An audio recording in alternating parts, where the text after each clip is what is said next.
dan silaturahmi karantina pertanian Palembang. Salam dari Palembang, Kito Baca. Podcast kita kali ini saya selaku host Wayan Tuyasi ditemani oleh dua narasumber kita yang tentunya sangat berpengalaman sekali dalam dunia kedokteran hewan. Beliau adalah Ibu Dokter Hewan Sri Silvestra Sriwigartiningsih. Beliau selaku Kepala Rumah Sakit Hewan Sumatera, Provinsi Sumatera Selatan, dan Bapak Dr. Azhar selaku Kepala Karantina kelas 1 Palembang ya Pak ya. Saya ucapkan selamat datang di Kito Podcast untuk Mbak Wiga dan Bapak Azhar. Terima kasih Pak. Salam veteriner. Salam veteriner. Dalam podcast kita kali ini narasumber kita akan berbagi informasi mengenai peranan rumah sakit hewan dalam penanggulangan penyakit-penyakit hewan yang ada terutama di Sumatera Selatan. Baik, kita langsung saja bincang-bincang ya Pak ya. Mungkin saya terlebih dahulu ke Dokter Wiga ya. Baik. Dokter Wiga atau Mbak Wiga ya, lebih akrabnya dipanggil Mbak Wiga aja ya. Mbak Wiga, udah berapa lama Mbak sebagai Kepala Rumah Sakit Hewan? Terima kasih Mbak Wayan. Alhamdulillah sampai saat ini saya kurang lebih 2 tahun di Rumah Sakit Hewan Provinsi Sumatera Selatan. Di bulan November 2021 saya mulai bertugas di Rumah Sakit Hewan Provinsi Sumatera Selatan. Untuk Rumah Sakit Hewan sendiri sudah berdiri sejak 14 Maret tahun 2019. Diresmikan langsung oleh Bapak Gubernur dan Mbak Wiga, Rumah Sakit Hewan Provinsi Sumatera Selatan ini Mbak ya, Rumah Sakit Hewan ini apakah merupakan salah satu atau satu-satunya rumah sakit yang ada di Pulau Sumatera? Alhamdulillah untuk saat ini dua rumah sakit hewan, salah satunya di Sumatera Selatan, yang satunya di Provinsi Sumatera Barat. Satu di Sumatera Barat, satu di Sumatera Selatan. Dengan adanya rumah sakit tersebut diharapkan bisa membantu ya dalam penanggulangan penyakit-penyakit hewan. Baik Mbak, untuk Rumah Sakit Hewan Sumsel itu sendiri Mbak, pelayanan yang ada di Rumah Sakit Hewan itu apa saja Mbak? Untuk fasilitas sebenarnya cukup lengkap, tapi belum terstandarisasi sih. Jadinya untuk sementara memang pelayanan kesehatan hewan yang sederhana untuk pengobatan seperti itu, pemeriksaan kepentingan dengan USG, terus ada juga scaling gigi, operasi minor seperti itu untuk sementara ini. Untuk X-ray ruangannya belum mensupport, jadi menunggu tahun ini untuk renovasi ruangan. Untuk rawat inapnya sendiri Mbak? Ada ruang rawat inap Ya. rumah sakit. Saya membayangkan kalau rumah sakit hewan itu kayak rumah sakit yang ada rawat inapnya gitu Mbak. Ya, kita berharap memang untuk rawat inap kita bisa memberikan pelayanan, cuma kami masih terbatas dengan SDM ya. Kami masih sangat terbatas SDM-nya, jadi belum bisa untuk mengcover pelayanan rawat inap. Diharapkan di tahun ini kita sudah bisa untuk membuka itu. Kalau untuk pelayanan panggilan Untuk visit On-call, ya? iya. on-call, post-call seperti itu kita juga melayani, terutama untuk selain hewan kecil kita juga pelayanan hewan besar juga nih Mbak Wayani. Jadi ada peternak juga yang melakukan post-call, karena nggak mungkin nih bawa sapi atau Betul. kambing ke rumah sakit ya. Iya. Jadi kita melayani untuk permintaan host call juga baik hewan besar maupun hewan kecil. terutama masyarakat yang datang ke rumah sakit untuk mengobati hewannya itu Pak. Mungkin lebih ke arah hewan-hewan kesayangan gitu ya Pak ya. Kalau yang mereka kunjung ke rumah sakit biasanya memang pet animal, jadi yang hewan kecil maupun eksotik ya, ada beberapa juga itu bisa ke rumah sakit hewan. Tapi kalau yang hewan besar seperti juga dari BKSDA pernah untuk gajah, kita yang musikal ininya visit ke lokasi. Baik. Mungkin Pak ya, selama pemeriksaan yang dilakukan di rumah sakit, penyakit-penyakit apa saja Pak yang ditemukan biasanya, yang sering ditemukan? Karena sebagian besar pasien kita kucing ya. Untuk anjing ada beberapa, tapi kalau mayoritas kucing, jadi ada penyakit kulit, terus penyakit pernapasan seperti itu. Baik. Saya ke Pak Azhar dulu ya Pak ya. Tadi sudah disebutkan oleh Dokter Wiga, ada beberapa penyakit yang sudah pernah ditemukan. Pasiennya atau pasiennya yang berkunjung ke rumah sakit itu sendiri salah satunya adalah kucing. Ya Pak ya. Kita tahu kucing itu sebagai HPR ya Pak ya, hewan penular rabies. Mungkin Pak Azhar bisa diceritakan sedikit tentang rabies Pak ya, penyakit yang pada kucing, dan karena di sini ada peranan karantina kayaknya ya Pak ya dalam melalu lintaskan HPR. Ya mungkin tidak hanya kucing saja, pada anjing, musang kayak gitu ya. Silakan Pak. Baik, Ibu Wayan, terima kasih banyak. Mungkin sebelum ke sana, saya hanya pengen menyampaikan bahwa kalau di Sumatera ya sudah ada, kebetulan di sana ada Komunitas Kedokteran Hewan di Banda Aceh. Jadi mereka sudah lebih kurang 8 bulan atau 1 tahun sudah diresmikan rumah sakit hewan di Fakultas Kedokteran Hewan di sana. Mungkin karena biar lebih connectingnya lebih dekat sehingga muncul rumah sakit hewan baru di sana. Ya baik, mungkin tadi Dokter Wika sampaikan lebih cenderung ke rumah sakit hewan yang ini lebih cenderung ke yang pendidikan koas untuk anak-anak koas, tapi bisa melayani pasien yang dibawa dari luar gitu. Baik, kembali ke yang lain tadi Mbak Wayan tadi, memang peranan karantina juga lumayan banyak dalam hal bagaimana menangani lalu lintas hewan penular rabies.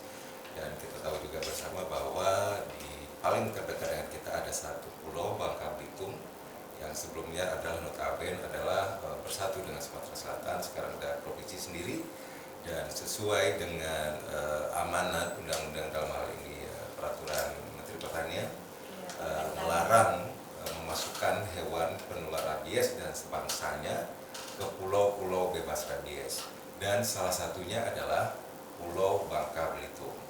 Jadi kita benar-benar karantina dengan teman-teman dinas, benar-benar memproteksi jangan sampai HPR itu bisa lolos atau lepas ke pulau tersebut.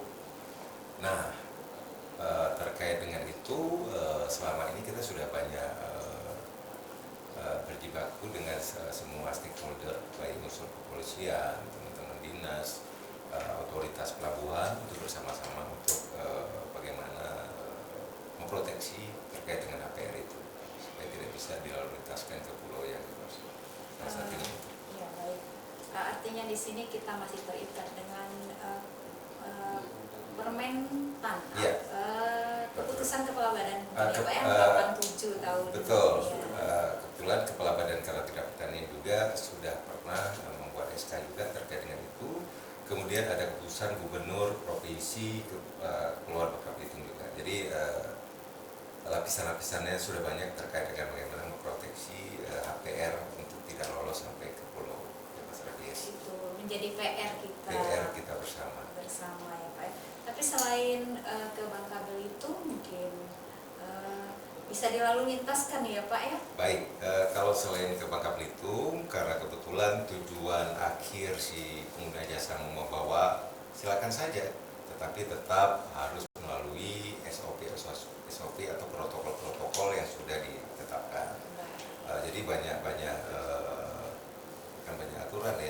banyak spesifikasi apa namanya Dokter Lydia, persyaratan yang harus mereka lakukan terlebih dahulu sebelum melalui tes KNAPR itu. Persyaratan-persyaratannya itu tentunya Pak ya bukan berarti untuk memberatkan, tapi Tidak. lebih memproteksi, Memproteksi. menjaga wilayah kita. Benar. Baik, saya ke Mbak Liga ya Mbak Liga tadi Bapak Azhar sudah menyebutkan bahwa hewan penular rabies itu bisa dilalu lintaskan ke wilayah-wilayah selain Bangka Belitung begitu ya. Tentunya dengan persyaratan ya Mbak ya. Di sini saya mau bertanya Mbak. Kan beberapa persyaratan, di antara persyaratan tersebut ada salah satunya persyaratan dokumen ya yang harus dipenuhi sebelum pengguna jasa itu mengajukan permohonan pemeriksaan karantina. Salah satunya yaitu rekomendasi keluar dan SKKH ya.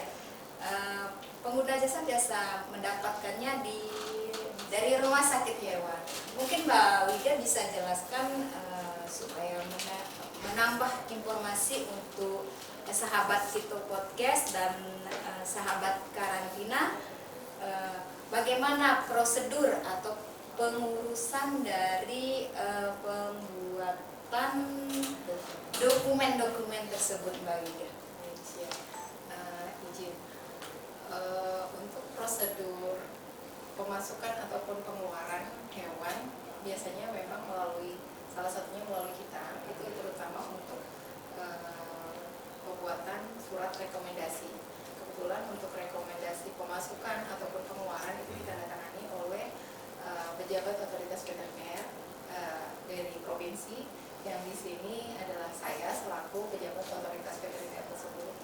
Itu baik hewan kesayangan seperti anjing, kucing itu untuk lalu lintasnya, kemudian juga ada juga unggas seperti itu juga, terus hewan ternak mereka melalui prosedur seperti itu. Jadi ada pemeriksaan kesehatan hewan dari dokter hewan kami, kemudian dibuatkan surat keterangan kesehatan hewan, kemudian juga nantinya setelah ada dokumen tersebut kita memberikan surat rekomendasi pemasukan ataupun pengeluaran.